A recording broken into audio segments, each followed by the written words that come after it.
Welcome to the Steroids Podcast with your host, Dan the Bodybuilder from Thailand.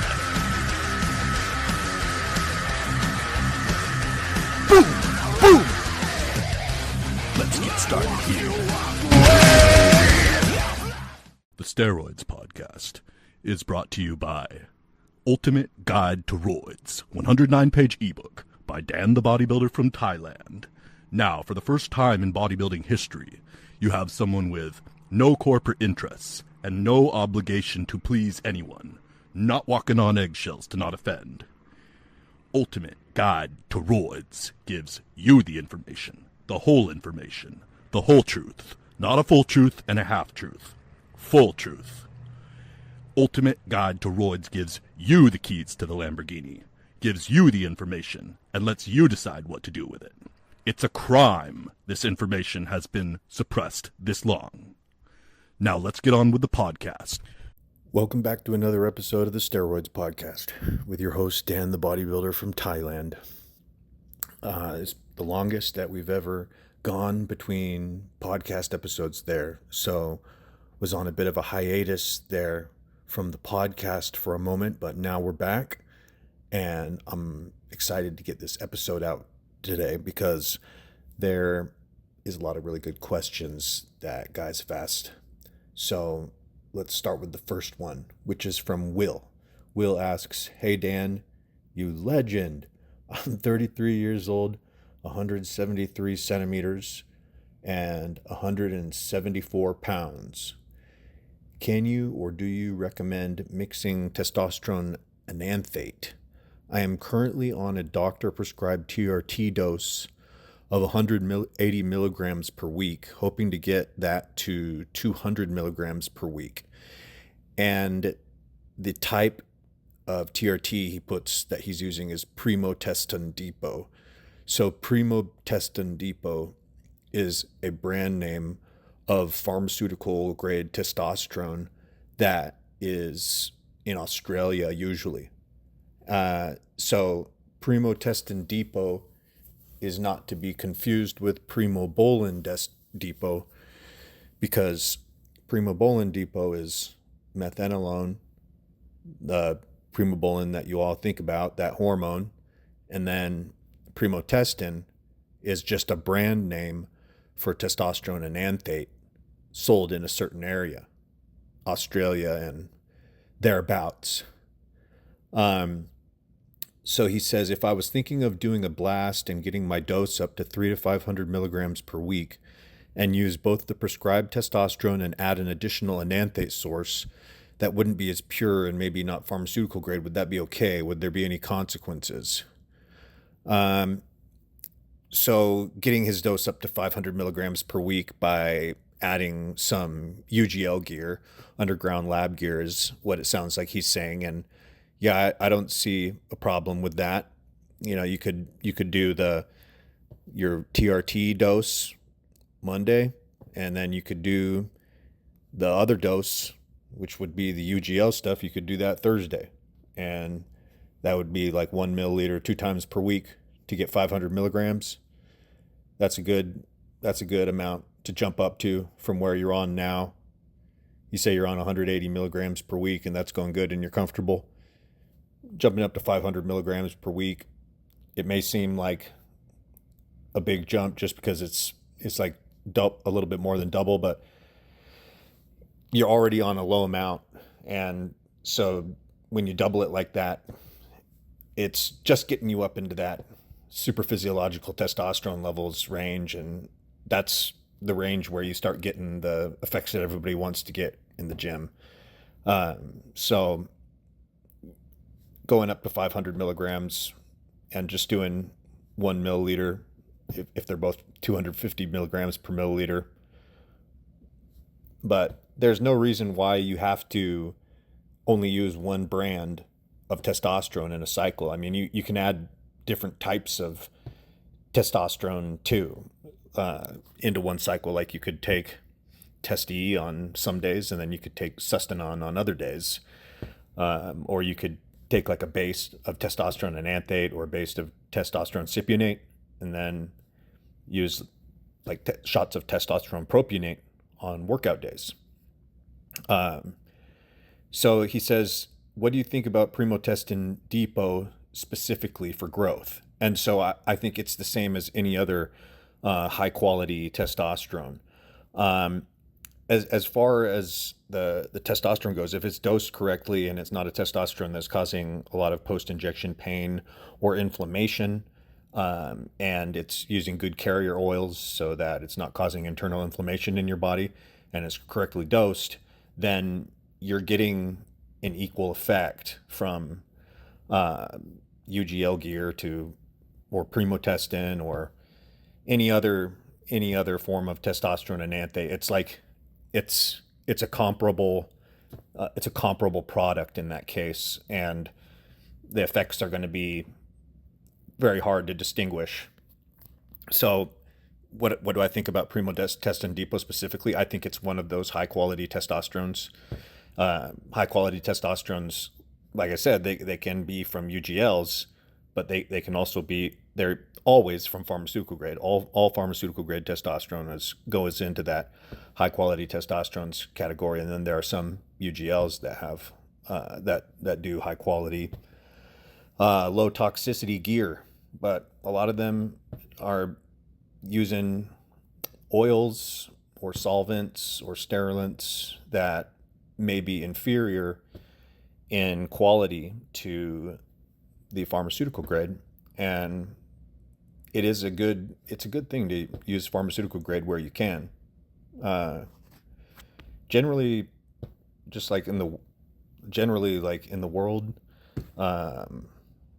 pharmaceutical grade is about twice as much or twice the value as UGL. That's just generally how it is. Okay, last part of the question here. If I was to keep my prescribed dose at 200 milligrams per week and not add any additional testosterone, but wanted to add other compounds to boost my muscle growth and development, what would be a good cycle stack with this scenario? So he's basically like going on his first cycle here, and he's just wondering, what he should do. So, 200 going from 200 milligrams testosterone up to 500, that's a good idea. And a lot of people want to like add to their cycle during their first cycle. That's what I did, because I started on my first cycle with 600 test. And then when that wasn't doing what I wanted, then I added Tren 300 milligrams. And then I started having fun, like experimenting and like seeing what these different hormones did with these crazy different names and everything. So like I used a little bit of Masteron, I used a little bit of Winstrol, I used a little bit of D-ball. And I think I used a little bit of Proviron too. Like I just, on those other compounds, I just like experiment with taking them for like 3 days or like 1 day or 5 days, something like that. I wasn't like using them. The main thing that I was using on that first cycle was that for the first month I was doing test 600, and then after that I had added Tren 300, and that was like the main dish of my first cycle.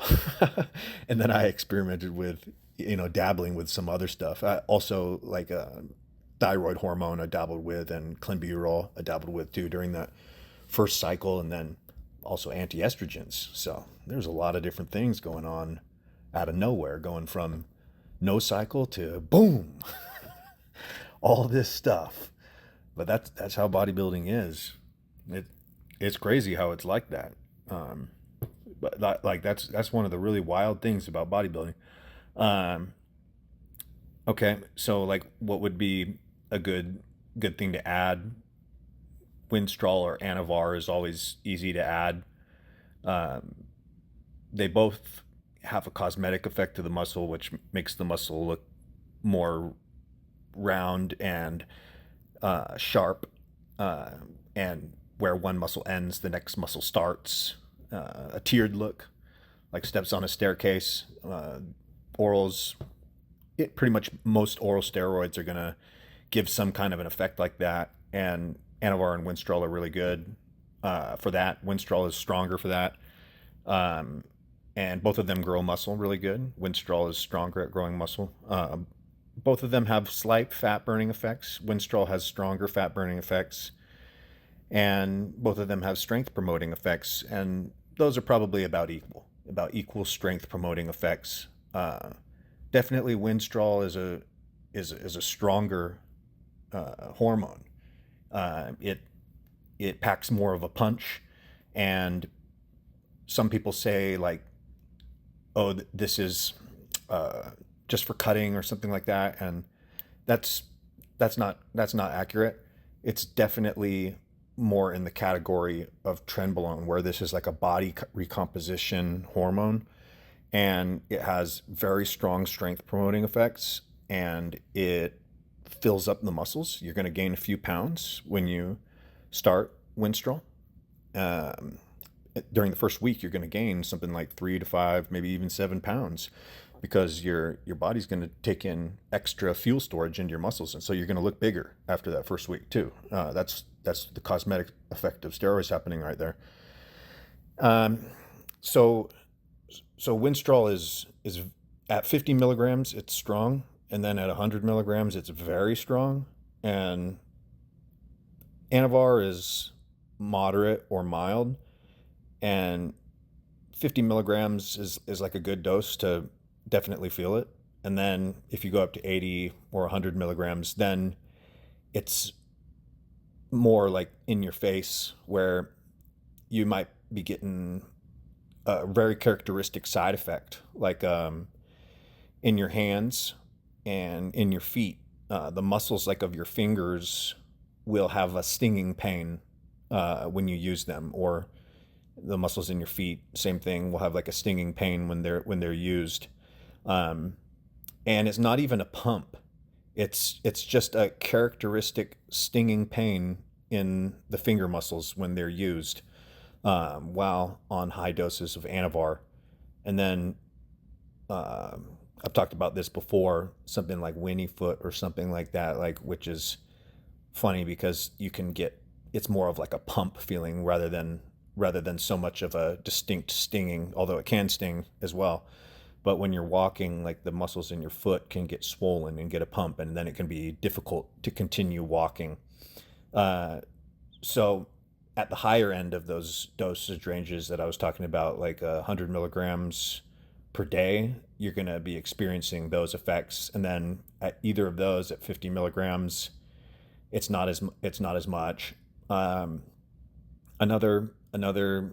cool thing to do on a first cycle, like, probably if I could, like, I mean, my first cycle was awesome, so, and I wouldn't change it, but if I did happen to change it for some reason, I guess I'd just use like 500 milligrams of testosterone and 500 milligrams of Primobolan, because after, for me and my purposes personally, Primobolan was really good. That was the best steroid, and I just took a vial of it every week when I was, really in like doing hardcore bodybuilding and full on.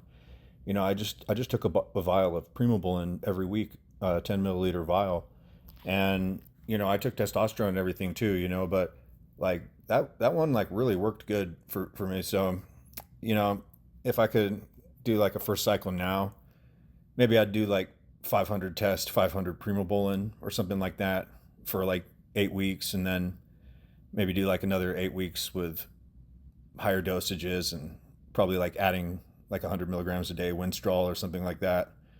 Because that's another thing, is I know Winstrol it's awesome. It's like a weak trenbolone in a way, but that doesn't have like weird side effects. It actually makes you feel good. It makes you have like a lot of energy. It's like has good mental effects, because all these steroids really get in your brain and they have mental effects. And they cross the blood-brain barrier. These steroids cross the blood-brain barrier, so that's why they have strong mental effects. But anyways, I'm gonna move on now. Okay, I'm gonna get to the next question. So we went over some possible first cycles and different things you could add in there. So I'm gonna get to the next question, which is going to be from Maddie, who asks, "Hi Dan, I listened to your podcast to advance my knowledge on cycles. I'm a 27-year-old Australian, 104 kilograms, 188 centimeters in height. I've been in the gym since I was 15, so always had pretty good strength and good genetics. I've been on Test Enanthate for a bit over a year now, just on cruise dosage, 200 milligrams really. No point, but don't want to come off." Yeah, but 200 milligrams is doing something. Yeah, you're right. It's not like too much better than natural, but it is a little bit better than natural. He says, "I did 500 Test E and 300 Masteron E for 6 weeks before. Size and strength went up and felt great. I stopped because I was always red and didn't like the appearance. What can I do to help with this? Also, what can I substitute the Masteron with if I can get any, and dosages, please? Thanks." Yeah, that's a great question. So there's different reasons for turning red. Like, if you're really stressed, that can make you turn red. And if you are having high red blood cells, like you've built up a lot of red blood cells in your body, and like the percent of your blood that is red blood cells compared to water is very high, then that can also make you red.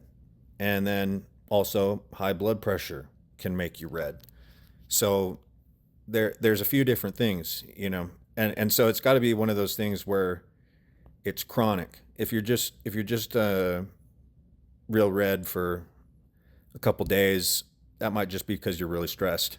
But if it's like all the time, and it doesn't go away, then that's more like, okay, it's likely, in that case, it's likely going to be high blood pressure or a high hematocrit, so a high amount of red blood cells. And you get rid of the red blood cells by giving a blood donation or getting a phlebotomy, which is a phlebotomy is when you get a prescription for getting your blood let out and then throwing it away, similar to like a blood donation. And except they just throw it away. But that's how a person reduces their hematocrit. Taking out a standard bag of blood, which is 450 milliliters approximately, reduces hematocrit by 3 points. So, and it reduces hemoglobin by about 1 point or 1.5 points. So if somebody has like a 56 hematocrit or something, like that's pretty high, and getting 3 points down and coming down to 53 would be just a little bit above the normal range. So that would be a good thing. And the same thing like with hemoglobin, like usually more than 17.5 or 18.5 could be like the cutoff. You wouldn't want it to be any higher than 18. Like, that's getting high on the hemoglobin. So it reduces one bag of blood reduces the hemoglobin about 1.5 points sometimes. And something that helps with making the blood not regenerate so fast is blood pressure medicines. As funny as that is, many blood pressure medicines will reduce the accumulation of red blood cells. So guys that may have been at something like a 56 before, just like on cycle in general, will then be at a 53 on cycle in general when they're using their blood pressure meds. Okay. And then another one is blood pressure. So blood pressure is like a huge problem for a lot of bodybuilders, but it's workable. And natural supplements work really good. Like taurine works really good, and beetroot powder works really good. And there's a few other supplements too, like taking nitric oxide. Well, yeah, taking nitric oxide supplements, stuff like L-citrulline, that works really good. Yeah, in theory, right? The other ones I said work really good in practice, but L-citrulline, yeah, it reduces the blood pressure a couple points because it's providing a bioavailable precursor to nitric oxide. But I would go with the beetroot powder myself. So we were talking about their natural methods that you could use to reduce your blood pressure. So let's move on. What can he substitute the Mastron with if you can't get any? And dosages, please. So Primobolan could be substituted for it, or something like Equipoise 500 milligrams per week could be substituted for it. Or just using an oral like we mentioned earlier, doing like 40-50 milligrams of Anadrol or Anavar, or maybe 20 milligrams of D-ball or something like that.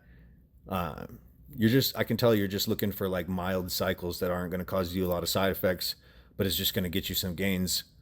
So kind of throwing out some cycle ideas like that again. All right, so let's move on to the next question. Is from Hardcore Supplements, who asks, question for the podcast: how much of a diluent of an injectable anabolic affect the toxicity of the product? Okay, yeah, so we kind of touched on this before, was that it definitely does affect the toxicity of injectable steroids.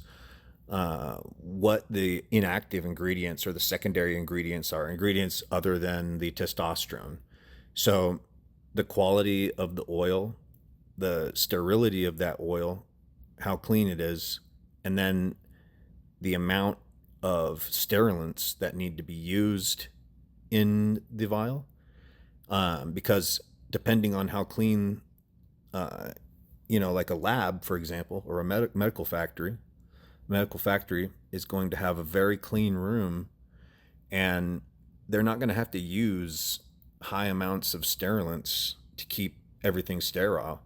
And another reason why I prefer Ampoules over Vials is because they're single dosage units, and because of that, they don't need to have benzyl alcohol in them, which is one of the sterilants that is in injectable roids. And so, stuff that comes in Ampoules like really does not usually give post-injection pain and inflammation. Okay, I'm not saying that 100%, but much less. And part of that is taking out the benzyl alcohol, not having that be one of the ingredients in there. So that's one thing that I specifically myself noticed over time using Vials versus Ampoules, and then being like, okay, what's going on here? And then figuring out what that was. But like we were saying, the type of oil that is used, you want it to be a natural oil that is very well accepted by the body, not synthetic oils. And because, your body, this is going to go into your bloodstream, and you're going to have to process this, and your liver and kidneys are going to have to process it, detoxify it. And so if you're putting lots of this stuff in you and it's not high quality, and since it's injections, it just goes straight to those organs for detoxification. There's, on the way in, there's no protection coming through your digestive system or something like that. Anyways, I'm trying to say that it matters. The diluent, like you said, or the secondary inactive ingredients of the product definitely matter. And that it affects the toxicity. With inferior oils, what you'll commonly run into is raised CRP, or raised inflammation in the body, internal inflammation. happens when using high amounts with inferior oils. So, all right, next question is from Charlie, who asks, "Hey Dan, I bought your book, Ultimate Guide to Roids. Really great work. Pretty much covers everything that nobody else talks about or tells the truth. Thanks. But I do have one question regarding Equipoise. You mentioned that you can run it at the same dosage as testosterone or even higher. However, nowadays everyone seems to say that you have to keep a 2-to-1 ratio of test Equipoise, otherwise your estradiol and estrogen will crash. I ran test 650 and Equipoise 400. I would like to run it higher, but I'm a little concerned." Yeah, people share their experiences, and like certain stuff is popular and certain stuff is not. Certain ways to run things is popular, certain styles, and some are not. And the truth is it's different how to run it, like ratios like that, saying, you should run it in a 2-to-1 ratio and everything else is inferior. It's different from guy to guy. And, like Equipoise is something that affects your estrogen, like you mentioned. And so, like, some guys are very high aromatizers and other guys are not. And that's going to be the big factor here, determining like what ratio of test to Equipoise should you run. Can you run it, like 750 test, 750 Equipoise, or is it better to do like 750 test, 400 Equipoise or something like that?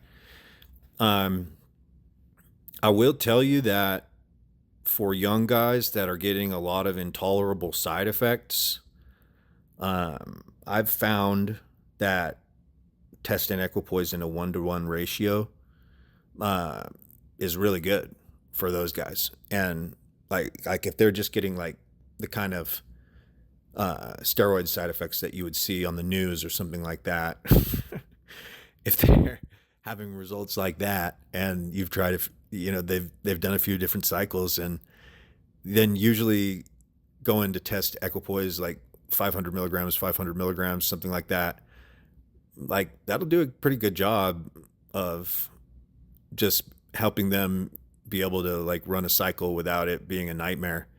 That usually works pretty damn good for those guys.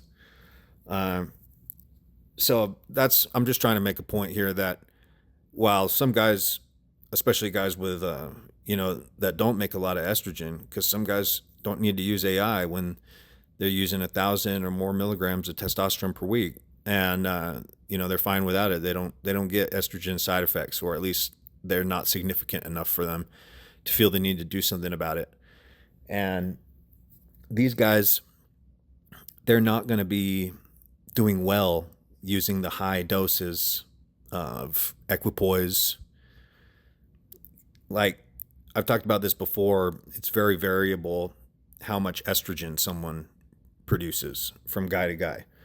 And one guy might be needing to take AI every single day on 500 milligrams of testosterone or 750 milligrams of testosterone, or else he'll get Gyno. And then another guy might, like I was mentioning earlier, be taking 2,000 milligrams of testosterone with no AI, and he doesn't get any Gyno.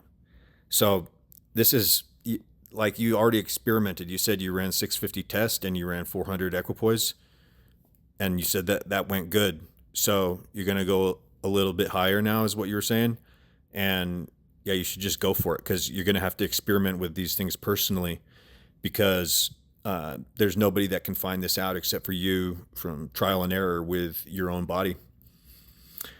All right, next question from Ven. He asks, "Greetings from Germany. Quick one. What is that herb you used to like taking that helped with energy?" Yeah, I haven't used this in years, but I'm not opposed to using it. And I did have some of the local Kratom drink in Thailand, probably like 4 months ago or something like that. Which it's a leaf. It's a Southeast Asian leaf that has certain effects. Like it has certain alkaloids in it, and they definitely like improve your mood. They can give you energy, and they can dull pain or kill pain. And they can delay fatigue a lot. So like being able to work for hours without needing to stop for exhaustion, or going to the gym even and working out and being able to work out for 2-3 hours without getting tired. Kratom or Kratom, it has effects like that. But the stuff that you get the drink in Thailand, the pre-made drink, that doesn't work the way that I'm talking about it right now. That one is more like, yeah, it gives you energy and kind of makes you feel a bit of a buzz. But that kind of effects that I was describing before are from eating the powder. And, you know, there's people these days that get addicted to Kratom, and it, you know, I used it for a year straight, and then like I used it like daily for like a year straight, and I'd use it like 2 times a day, and I would take a tablespoon of the powder, and that worked. Like, I didn't take it every single day, but most of the time for that year. And that worked like damn good for me for relieving chronic pain that I had, and for helping my mood be damn good, like major mood improvement, and for increasing my ability to work without getting tired. I was setting up like when I was using that, I was setting up like my original online, when I first started working online back in 2014, 2015. 2014 was when I was doing that. And it helped. It also helped when I was doing a sales job, and, you know, you're working outside in the sun all day, every day. And, you know, it like drains your energy. Like, okay, now you can keep going. So anyways, there are some people that get addicted to it, and I think usually that's from using the extracts, and because it does have addictive qualities that are similar to coffee, I think, if you're just using the plant. So, you know, if you take something out of the plant, taking the chemical alkaloids out of the plant and isolating them into an extract, now you're taking something that was natural, and now you're making it into like a substance like that. And that pretty much always results in people getting addicted to it when they use it like that. So I'm totally against that, of course. And the way that I used it was, I would have the different strains of the powder, the Kratom powder, which is the leaves. It's the leaves from the plant. You dry them, and then they get turned into a powder, like crushed up into a powder. And so it's like green, brown powder is what Kratom looks like. And taking a different strain each day, and making it like each day of the week. So having at least 7 different strains, because each different breed of the Kratom plant has a little bit different alkaloids. They have different colors of leaves, different colors of the veins, and it affects the alkaloids inside the plant. And so I would take a different strain every day. I would never take the same strain 2 days in a row. And I didn't ever use any of those concentrates either. So for me, when I would stop taking Kratom, it would feel like I kind of had a flu or a cold for 24 hours. And then after that, I would be almost normal again. And then, after that, I'd just be completely normal. So like within 48 hours, I would be, even if I had been using it for more than a month or more than 2 months, every day, 2 times a day, I could get over it like that in 2 days. And so using it with that method, I never had any problems. But I would personally compare its addictive qualities to coffee. But I know that some other people have had different experiences. So I just wanted to say like what my take on Kratom was, since you asked, and just give like a summary of some of my experiences with it by saying that stuff.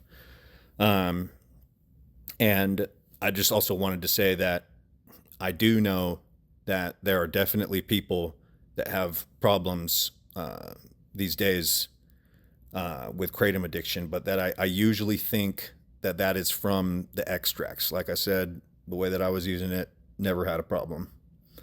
And it doesn't really like change your, like it doesn't really like change your state of consciousness much. So when someone's using Kratom, they're more just like, in their normal mind. They're not like spinning or anything like that. Like that. Like it's not like using like alcohol or something like that. All right. Next question from Tanner, who asks, I'm 23 and this was my blood work in the morning, and it's the second time my total test came back in the low 400 range. I feel low energy and drive on a daily basis, and I'm wondering if TRT is a good idea. Okay, so you're like 23 and you're on the low end of the testosterone range. There are things that you can do to like bump up your testosterone a little bit. Like if you're just trying to be in the normal range, you're probably already doing this stuff, but like taking natural aromatase inhibitors, there are alkaloids from plants that inhibit estrogen, or taking vitamin D, or eating more protein, lifting weights, etc., getting better sleep. Those things are all going to add up and help get you to a normal testosterone level if that's just what you're trying to do, because you're at the low end of normal now. And nobody wants that. So there's taking creatine as another one, creatine monohydrate, that can also boost your testosterone. So there are things you can do. And then like if you want to get on testosterone, the main thing is it's just going to be a major pain in the ass to get off of it. So when you start using the testosterone, you got to keep using the testosterone for the most part. And so when you say like, you should be making a decision where it's like, okay, you're okay with doing this for years, like taking a shot once a week for years, because that's what it's going to be like. And I think some people are prepared for that and some people are not. And so I think that's kind of how it should go.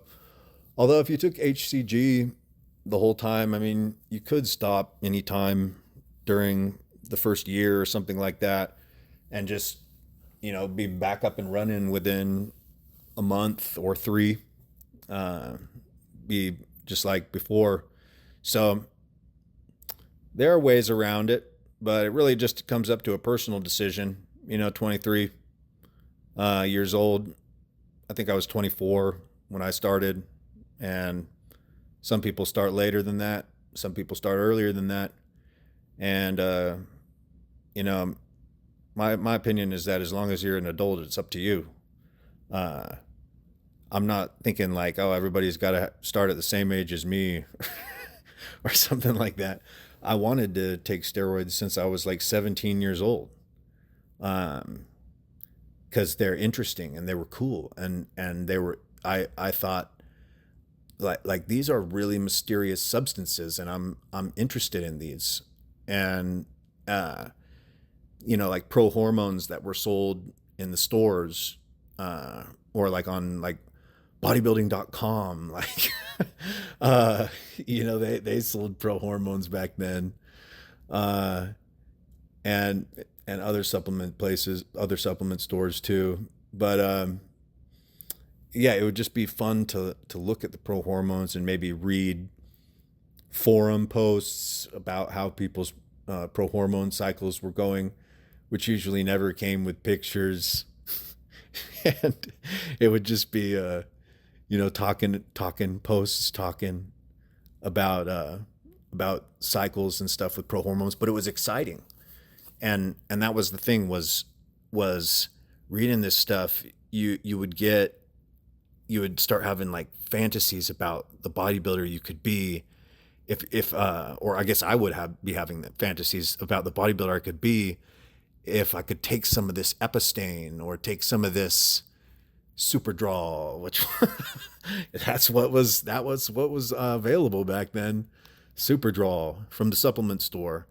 And you didn't know which pro hormones were good and which ones were bad, so or wouldn't work. And so even though I wanted to use it, but I just didn't have the guts yet to use it. To be honest, I just, I was like natural at the time and I hadn't exhausted my options naturally. And I didn't quite understand how central hormones were to bodybuilding at the time. And so even though I did know I wanted to be a bodybuilder, I didn't understand what it took to be a bodybuilder. And so I was like thinking you could be a bodybuilder naturally still. I didn't understand that, until I was in my 20s, that in my early 20s, until I came to have that understanding. And then one thing that I just want to say with that too is that I see like on social media, like a lot of people talking about how they're growing during their health phase or something like that, or during their cruise, and how like you're just a pussy if you can't grow during your cruise. And I was just thinking about like the logic behind that, and like why even cycle at all if you can just grow on your cruise dose? Like why even cycle at all? Like what is the point of even taking more if you're making consistent progress on your cruise dose? Why would they even do a steroid cycle? Because in order to make progress with bodybuilding, it's like you've got to be in the gym and you've got to be getting progressive overload, and your whole program, your training, your diet, your roids has to be supporting that. And when that progressive overload stops, and it stays stopped for like a month, something has to change in order to get it to go again. And so, yeah, like someone can eat more carbohydrates and that can get it going again, or they can reduce training volume and that can get it going again, or they can, what do you know, take more steroids and that can get it going again. Okay. And another thing is that, like, you got to understand how bodybuilders are. You have to have been around them to understand how they are and how they talk. And, when they say I'm cruising or I'm on TRT, that may mean 750 tests, 600 deca, or, it may mean more. Sometimes that 750 tests, 600 deca, a very famous bodybuilder one time said to me, he said, he's so famous on social media, okay? And he said to me, 750 test, 600 deca is completely off for me. That's completely off. And that was a good example of how this is you have to have been around the bodybuilders and understand what kind of, how they are, how they act, how they talk. And then, when you hear these guys all bragging about, how they look like, they're on all this gear, and the human body doesn't naturally look like that. The human body only looks like that when it's got hormones in it. And, not a little bit of hormones either, because, you've taken the little bits before and you see that doesn't do much. And so, all the guys that are, you're wondering on social media, like, oh, does this guy have the secret? Like, I'll be able to have all my dreams come true and I won't have to harm my health, or something like that. They're selling you something. And, just when you use your eyes and it looks like it is abusing steroids, that's because it is. What you see there.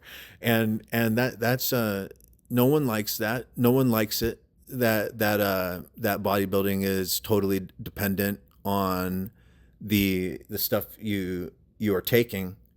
But that's just one of the cold hard realities that bodybuilders have to accept and try to be comfortable with. Yeah.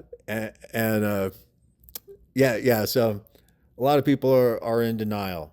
A lot of people are even just in denial about it. They don't want to admit that they need them. They need the steroids. You know why pro bodybuilders get smaller when they retire or whatever like that? It's because they stop taking steroids at the dosages that are required for competing, which the bigger you are while being ripped, it's really high. It's not a small amount. Okay. All right. Okay. Next question. Jolly asks, I have a question about the gyno shrinking protocol. How long do you run that for? Is it until the gyno shrinks? I've had gyno since puberty. Will it somewhat shrink that gyno? Yeah, starving your breast tissue or nipple tissue of estrogens will cause that tissue to shrink. And while doing that, taking steroids, having male hormones in your body, basically having DHT in your body.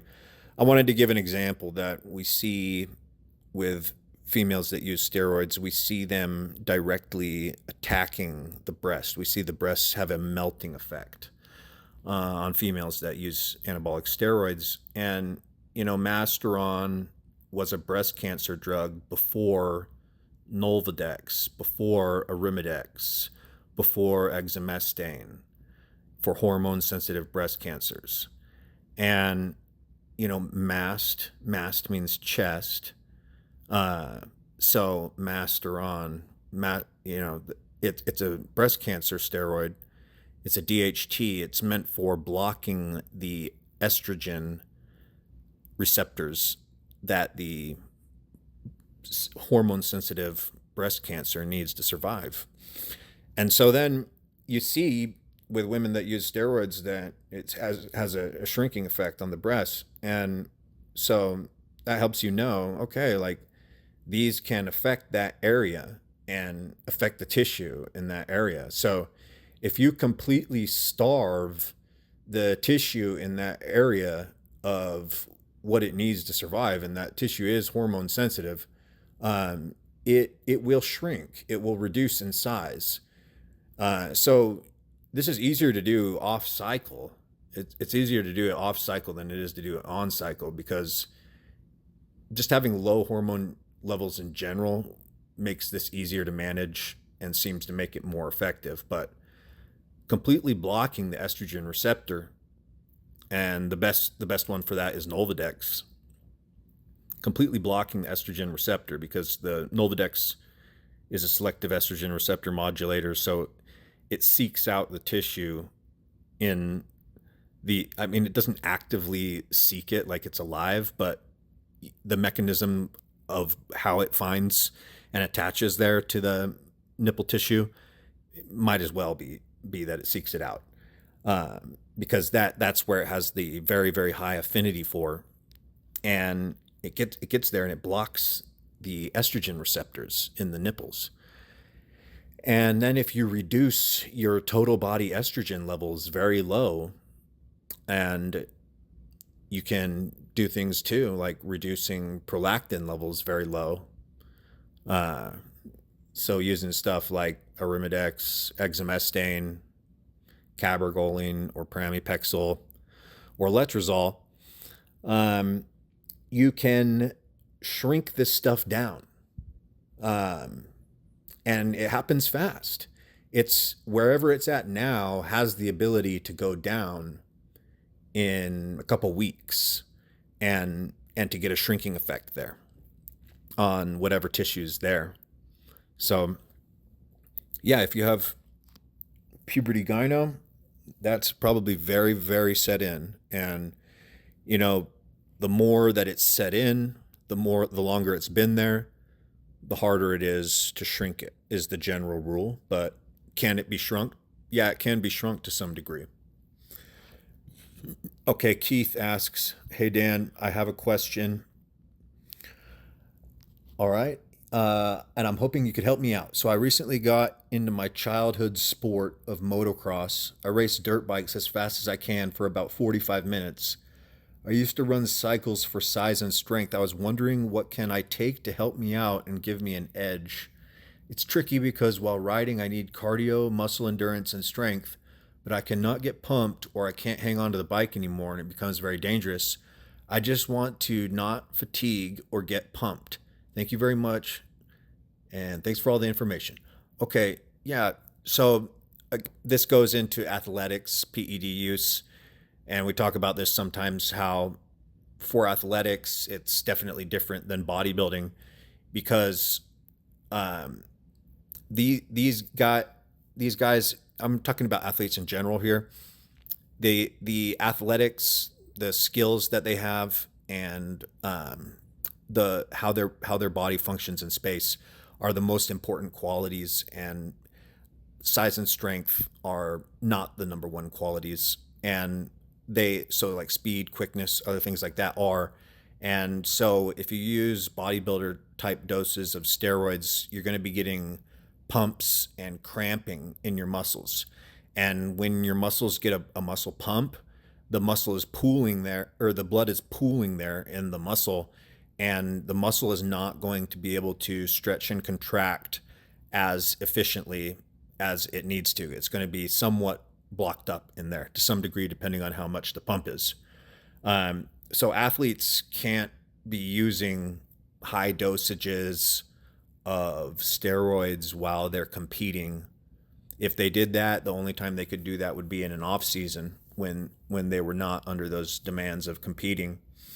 And so as far as like motocross, like, man, that has like a lot of impact. So probably TRT, 100 or 200 milligrams of DECA, and a little bit of growth hormone, 2 or 3 IUs of growth hormone per day,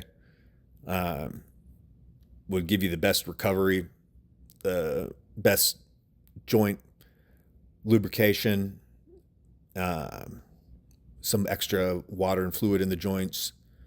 A little bit of D-ball could help there, like 10 milligrams of D-ball per day, something like that. But yeah, very little you can take. Maybe take some taurine and magnesium to help you not get cramps. Don't take clenbuterol because that's a major cramp inducer. All right, next question is from Arjan. Hey Dan, big fan of the podcast. I have a question about my blood work. I've been blasting and cruising for the past 9 years, most of those years blasting. I'm currently running 200 milligrams of test. My free test is 380, estrogen is at 82, and my SHBG is 9. How can I raise my SHBG? Usually night estrogen triggers the liver to produce more. Okay, yes, estrogen, higher estrogen levels do trigger the liver to produce more sex hormone binding globulin. But, you got to keep in mind that it's not good to have a high sex hormone binding globulin. It's good if that's low, because see, if you have total testosterone numbers and then you have a free testosterone number, that number, the free testosterone, or, it's also called the bioactive testosterone, the testosterone that is usable and active in the body, that number is directly affected by the amount of sex hormone binding globulin that you have. So if you've got a high sex hormone binding globulin, your bioavailable testosterone levels are going to be lower.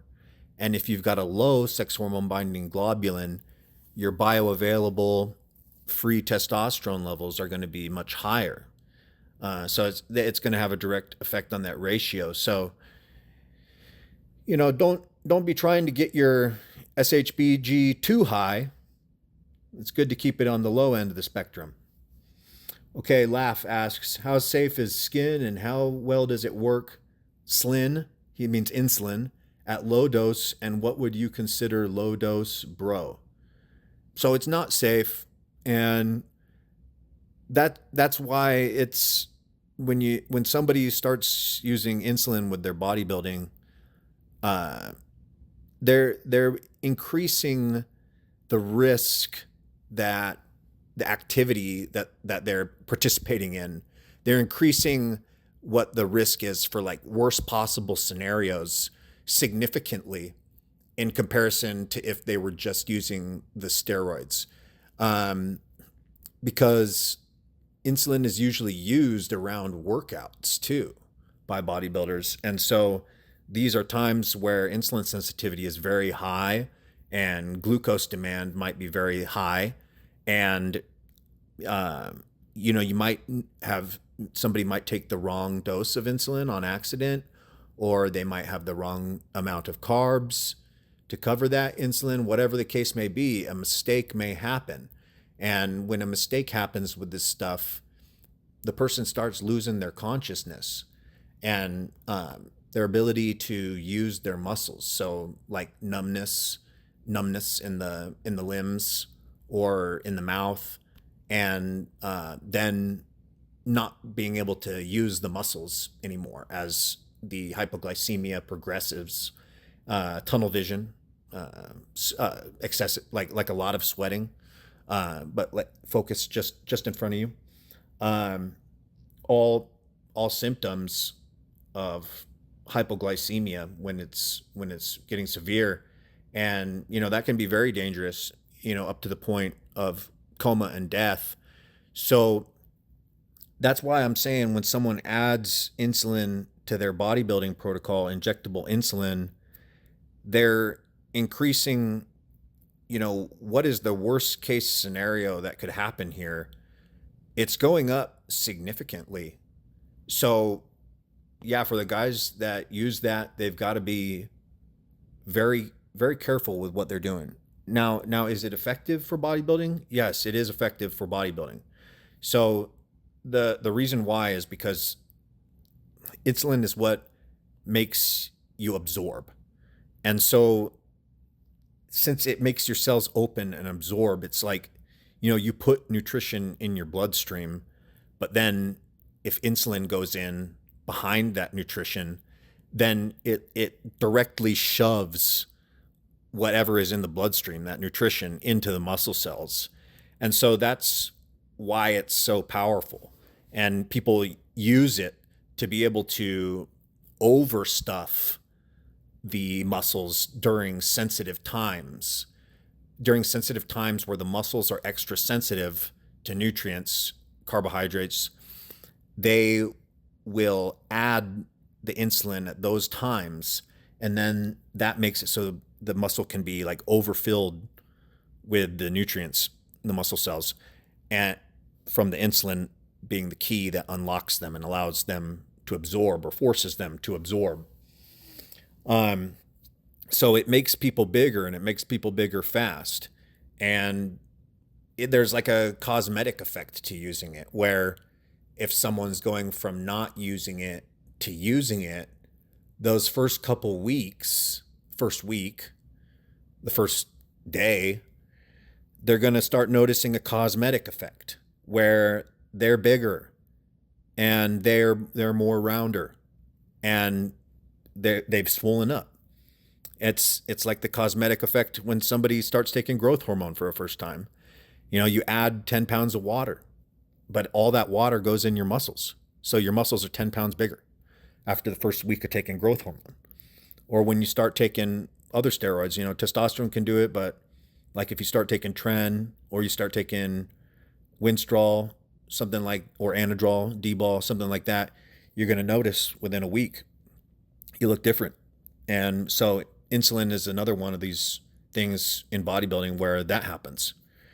And people get carried away with it, and it's not safe. Like besides the acute risk of using it, like there is also the risk of heart disease involving high insulin levels. So it's like debated if that or how that happens, but insulin is definitely inflammatory. And you'll notice that when you have high insulin levels, people's faces are like more round and they're more puffed up. And what happens is when you eat sugars, you eat carbohydrates, your pancreas releases insulin, or insulin is shot, whatever. And then that makes your kidneys start holding on to salt. And then once your kidneys are holding on to electrolytes, your body starts holding on to water to balance that. And so that whole process right there, when someone's really swollen up like that, that is stressful on your system. And you see like an inflammation throughout the whole body. Guys that are on like professional bodybuilding stages, you always see like, man, this guy's face is huge for how ripped he is. and it's so if you're getting the inflammation like that, you don't want to be thinking like, am I getting inflammation like that in my circulatory system? And so it seems like, why are the bodybuilders dying earlier today than they were before? And so you see, like, since the 2000s or something, like it seems to become considerably more dangerous. Like it became more dangerous, it seems like, in the 90s, and then again in the mid 2000s or so, it seems like it became more dangerous again. And I think the escalating usage of insulin is a factor there. I think it's a big factor. This is speculation, but it seems like since things started getting low fat, high sugars in the stores too, like since the 1970s or so, it seems like that's when like more cancers, more heart disease, everything like that was going too. So, doctors and the medical system and all that don't know everything about how diseases are caused. We're still learning. We don't want to get too much hubris about the knowledge that we know as a society, as humans. So you can't always depend on what the officials say, and it's good to keep other options open. So I think with insulin is one of those things that can be super unhealthy. Another thing you look at is diabetic people who have diabetes and use insulin. Their mortality is higher. They have higher mortality. So there are different things you can look at and see like, hey, maybe this stuff isn't worth it. But, for guys who are big competitors and they're competing on the big stages, like these days, to be competitive, yeah, that's something they've got to use. So that sucks, but what can you say? Bodybuilders use what bodybuilders use. They want to win. They want to be the biggest. And so when it comes to that kind of competition like that, people got to be willing to do whatever it takes. For the guys interested in the Steroids podcast coaching services, there's the 1 hour phone call consultations. It's $59, and you call and have a private phone call with me. For the guys that have been listening to the podcast and have signed up to do that, and we've done that, it's been great getting to know you guys and happy to help you guys out. And then for the guys that are doing the daily text messaging based coaching where we text message each other on WhatsApp. We talk about, it's personal training over WhatsApp, and we talk every day. That one's $99 a month.